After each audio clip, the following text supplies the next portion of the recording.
Vamos conversar hoje um pouquinho sobre o cuidar das crianças. É um tema realmente bastante complexo.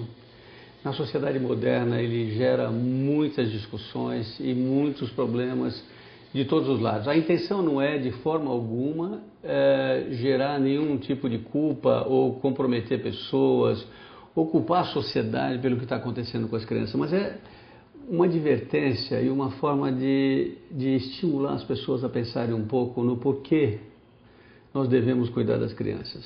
Eu tenho conversado muito sobre isso, tenho dado muitas palestras, tenho escrito aí vários temas, vários livros sobre esse assunto. Um dos livros meus que realmente teve uma divulgação muito grande, virou quase que um clássico, segundo a minha editora, é A Criança Terceirizada, que fala de uma terceirização que não é aquela que as pessoas inicialmente suspeitam, que é a terceirização que também existe do Estado, da sociedade, da marginalização das crianças dentro de uma sociedade, né? Dificuldades escolares, escolas ruins, falta de atendimento da saúde adequada, nem sempre os postos de saúde preparados para atender crianças e com especificidade e com todas as dificuldades, às vezes, que as pessoas que lutam nesses lugares lutam para fazer o melhor que pode, mas nem sempre há apoio logístico e apoio econômico para esse tipo de trabalho. Também não falamos aqui da marginalização social causada pelas diversas classes sociais, em que muitas vezes as crianças mais pobres, oriundas de classes sociais mais desprivilegiadas ou mais marginalizadas, sofrem, porque elas evidentemente têm muito mais dificuldade de achar espaço na sociedade, de se preparar para a vida. Isso é tão verdade que quando alguém consegue atingir um ponto de desenvolvimento importante na sociedade, passa a ser um pesquisador, um cientista, um artista, um atleta, um jogador de futebol, e que ele veio das camadas mais inferiores da sociedade, que isso é super explorado e super mostrado, exatamente porque há exceção, né? Porque é exatamente as pessoas que conseguiram saltar adiante, sobreviver. Um grupo muito grande de mães e de pais, por necessidade econômica, acaba não tendo a legislação ao seu lado e não consegue ficar com seus filhos pelo menos no primeiro ano de vida. Existe sim, é verdade, mas eu não quero entrar nisso, um outro grupo de pessoas que, não tendo que trabalhar ou tendo menos problemas econômicos, sobretudo a mãe que pode ficar com a criança, acabam também não percebendo a importância disso, a importância da amamentação, a importância de ficar junto do seu filho, de formar a sua personalidade e acompanhar. E aí nascem soluções que as pessoas acabam querendo e encontrando para tentar resolver o problema de quem fica com a criança. Então a gente vê às vezes piadas na televisão, histórias dizendo: não suporto mais essa criança, o que eu faço? Eu estou muito cansado, assim não dá, eu não durmo direito e tal. E aí as pessoas começam a terceirizar essas crianças. Ou, nas famílias mais humildes e mais pobres, a vizinha, que quando a mãe vai trabalhar, ou uma tia ou uma vovó. Quando é vovó até é bom, porque tem um afeto muito grande, um carinho geralmente envolvido. E nas famílias mais abastadas, ou de classe média para cima, aparece a figura da babá. Nada contra as figuras das babás, nada contra as pessoas que precisam sobreviver e precisam achar esse tipo de atividade que é cuidar de crianças, e quando elas cuidam bem e são afetuosas, isso é bom para a criança, porque se a mãe não pode e não fica junto, e se a babá assume para valer o cuidado, ela acaba sendo a mãe. Isso às vezes é doloroso de dizer, mas a criança precisa ter um vínculo, ela precisa afetivamente estar sendo acompanhada por alguém e estar sendo ajudada. E aí entra a babá, que quando ela é boa, quando ela é humanizada, quando ela conquista a criança e quando ela gosta do que ela faz, ela acaba sendo uma mãe substituta e que tem vantagem e desvantagem. A grande vantagem é que a criança tem um vínculo bom. A grande desvantagem é que ela se afasta um pouco da família e da mãe, e às vezes existe um problema sério que a gente vê com muita frequência. Quando a criança está bem acostumada com aquela babá, ela por algum motivo, ou porque arrumou um emprego melhor, ou porque tem outro problema na vida, vai mudar de cidade, ou porque acontece alguma coisa que há uma relação não adequada com a família, ela sai. E aí a mãe, como não pode assumir ou não quer assumir, geralmente não pode, ela é obrigada a ter outra babá, e a criança vai fazendo vários vínculos.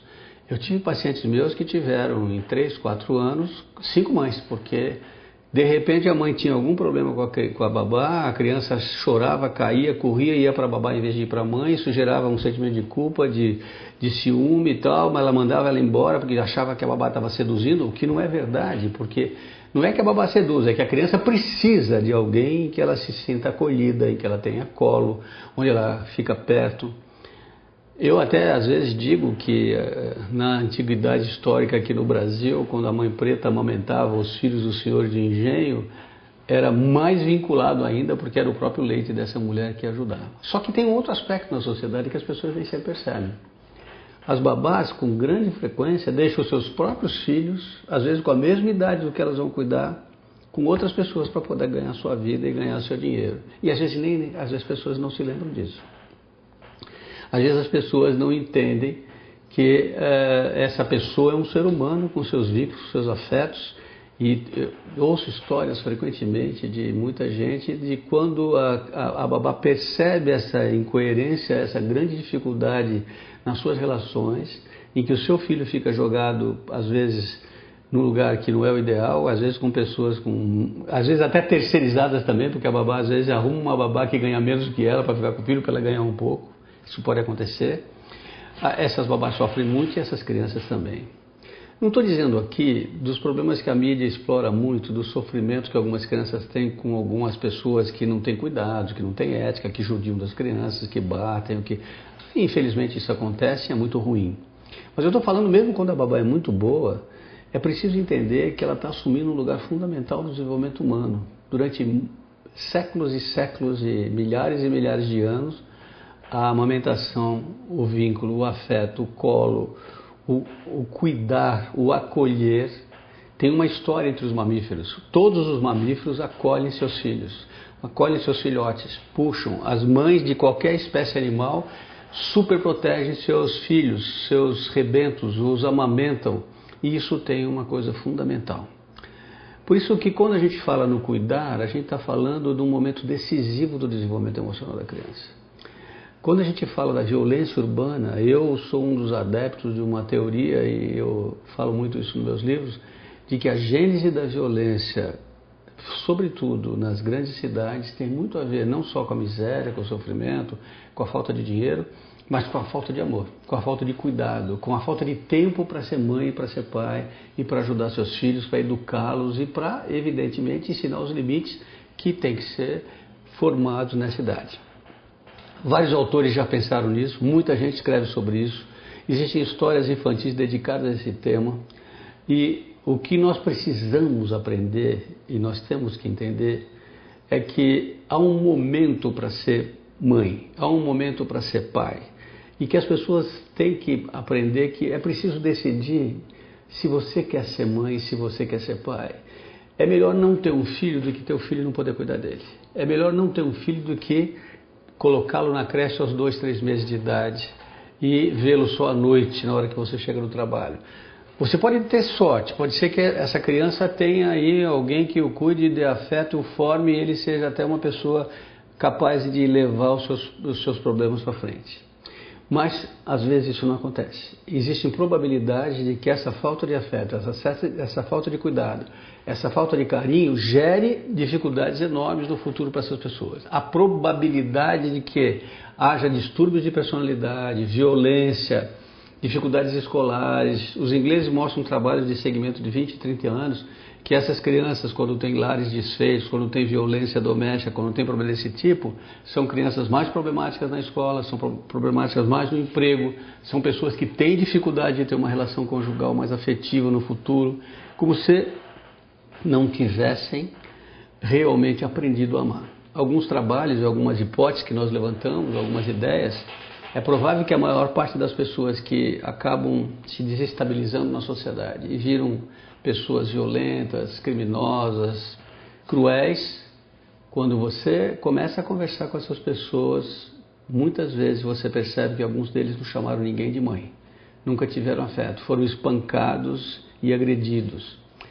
Eu conversei há pouco tempo, vi uma palestra de uma pessoa que é um intelectual importante, escreve muito bem, o Frei Beto, e ele estava falando que o tempo que, na época política, ele ficou preso e tal, ele disse que ele aprendeu na prisão que os criminosos mais violentos eram os que tinham sido mais espancados na infância. Isso ele falou numa palestra que eu assisti há alguns dias lá no Instituto Alana de São Paulo.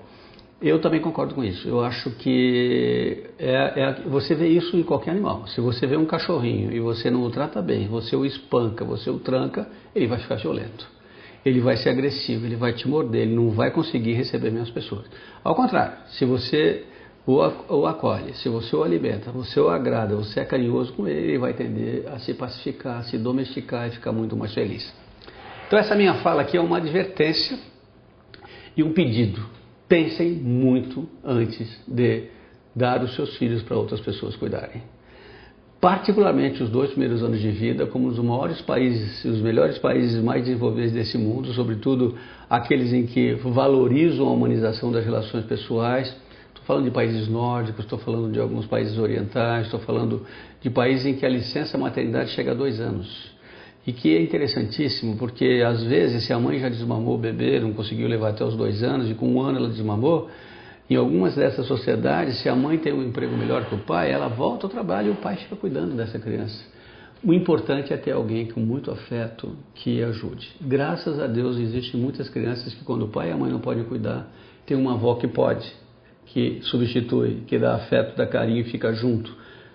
Porque, infelizmente, às vezes as avós também hoje em dia já estão realmente bastante atrapalhadas e muitas delas com muitos vínculos, com muitas necessidades econômicas e às vezes nem tem tempo os netos.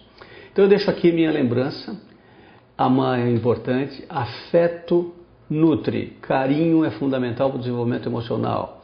Crianças precocemente jogadas em creches onde não existe afeto, não existe carinho, até podem desacelerar o crescimento. Ou seja, isso significa que dar carinho, dar afeto, dar atenção é a mesma coisa que dar comida boa, dar um lugar adequado, um lugar limpo e ensinar essa criança a apreciar a vida, porque ela vai ser um adulto muito melhor. Pense nisso e qualquer coisa me mande um e-mail, vamos discutir esse tema. Abraço, Zé Martins Filho.